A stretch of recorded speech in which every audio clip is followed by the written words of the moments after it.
11.6%. So what we've seen is that what we are basically saying is that they decided to just keep the rates at the current levels to basically assess, some of these policies that they've been rolling out in recent times, and see the impact on the economy, or see a true impact on the economy. Mm.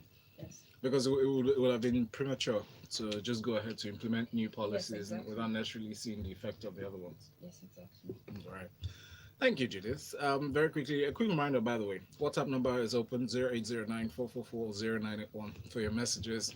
Now, let's move to capital importation and discuss the amount of foreign money flowing into the economy. What's your take on the third quarter performance of the capital importation into Nigeria? A lot of people are optimistic that there's more investments coming in from, foreign direct investments. Now, Nigeria received $5.36 billion dollar capital inflows in the third quarter of 2019 as major sectors witness declines. But your thoughts on this? Okay, so basically, just trying to run us through Mm. some of the key things. We noticed that there was a decrease in the amount. Generally, there was a decrease in the amount of capital from investors into the country in Q3 2019. However, on a year-on-year basis, there was an increase in, importation. So Okay. by about 87.9%. Mm. Um, FDI, still remains pretty weak. On A major thing to note is that, and we should note that FDI is a major driver into the economy, Yes. basically. So the FDI printed was around 3.7%, which 3.7% of the total um, capital inflows, Mm. and that translates to about 200 million US dollars. Um, into 200 million US dollars. Investment in equities really saw a decline, and this kind of supports what we've been saying over the past few months, that foreign investors have been leaving equities markets and Hmm. looking for safer havens, and the we saw the inflows from foreign investors to about 196 million US dollars, which is pretty low. For foreign portfolio investments, we saw an increase of about 50. It took about 55.8% of the total inflows into the economy. Mm. So basically, what we still have to do is, look for ways that we can improve foreign direct investments into the economy. That's the key part, and that is still not performing as, other areas are performing. That's the key thing to take away. Mm. But what are some of those things that you see, some of those challenges bedeviling foreign direct investments in Nigeria, especially now? So, like I said, I just mentioned how foreign investments into the equities markets have just been declining Mm. overall, and we've seen that investors don't necessarily perceive the country as stable, or Mhm. so when you think of a rational investor, why would you put your money into, for example, stocks, or into the equities market, when the market isn't really performing as it should, Mm. or where there's no guarantee that you're going to make returns on your investment. So that's something that's the rationale behind a typical investor. Mm. So you will see that affects foreign direct investment in the general sense.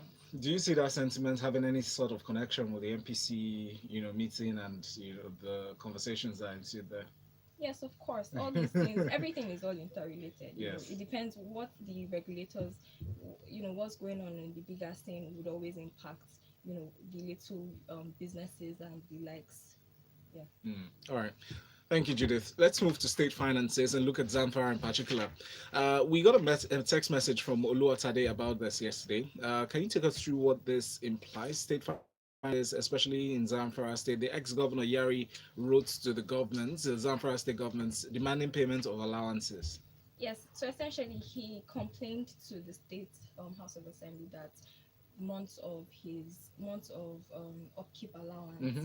had failed to make payments into, to him, and basically what we saw was that under 48 hours, the Zamfara State House of Assembly had, repealed the law, Mm. because in his letter, in the report I read, he stated that this is fully backed by the law, and trying to understand why his payments had not been made. Mm. So basically, in 48 hours, they had already done all the Was readings this in one before or year. after he complained? No, it was right after. So after 48 hours after the complaint was made, um, they basically repealed the law stating I also saw somewhere where we have about 700 million being paid to ex ex government officials. Mm. And then part of their reasoning was, of course, Zamfara isn't really generating enough IGR. IGR. Mm. So that's something that's the major concern. Mm. So it's possible that we would see, other states that have the same issues, replicate what has happened in Zamfara state. Mm. But do you think going to court? I mean, that's which is why I asked you. Was it done before or after he complained? If it was done after he complained, he probably would go to court, Yes, to of course, he challenge it. would challenge it. It's Yes. possible. It's very possible. This Anything was can it happen. was, it was a law while I complained, and then right Exactly. after Right this. after it was changed. So So interested. Huh? A lot of people were having a field day talking about this, especially inside of Freshly Press 91.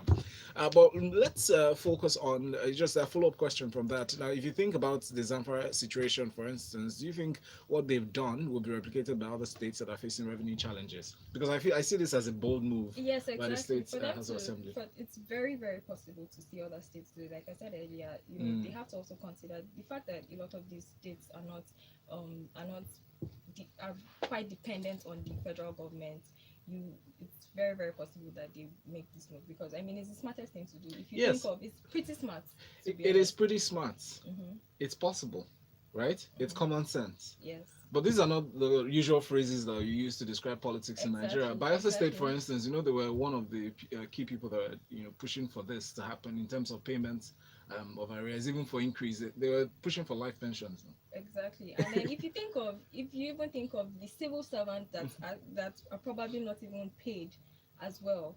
When you compare the huge amounts that these ex-politicians get for Mm. upkeep, Mm. 10 million was his own was his monthly, Entitlement. exactly, entitlement. So when you compare how much 10 million a month. exactly 10 million a month.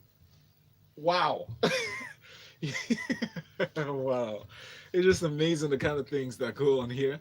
And what's more amazing is the fact that even when the lawmakers actually went ahead with this move, despite the fact that it affects them in future. Yeah. Because when they leave, they still, I mean, by putting that into law, it means that they're not going to be entitled to any payments after they're out of office, yeah?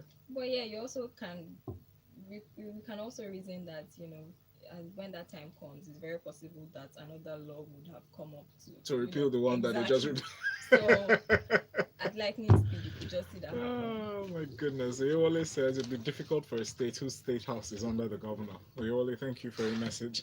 Here on the Business Express 981, we have Judith as a special guest analyst. I see the Federal Capital Territory has moved to enforce a ban on tricycles, that's keke. That might not be called NAPEP, but we know them. In the city center, for instance, do you think it's a wise move with a level of transportation needs in the area? Well, I mean, you can't do that in a state like Lagos. Lagos. Mm. That's impossible. Why not? That wouldn't be possible. I mean, with the current Have you traffic seen the number of situation. cars on the road?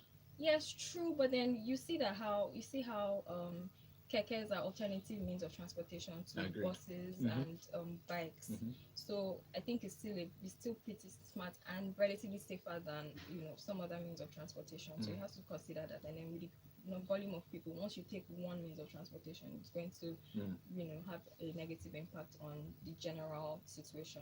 But I feel in Abuja, just considering traffic situation, it might not necessarily be have a bad impact as it would in a state like, just to compare. Yes, yeah, because Abuja doesn't have as much traffic gridlock as we experience here in Lagos. Yeah. Well, listen, these politicians now, wow, 10 million, they don't fear God.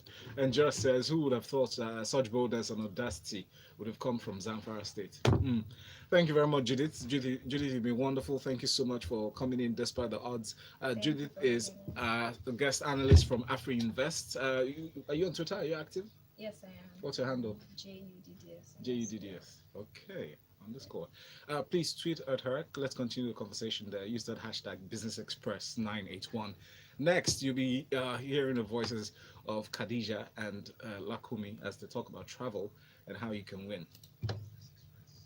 Brought to you by Etisource. Transaction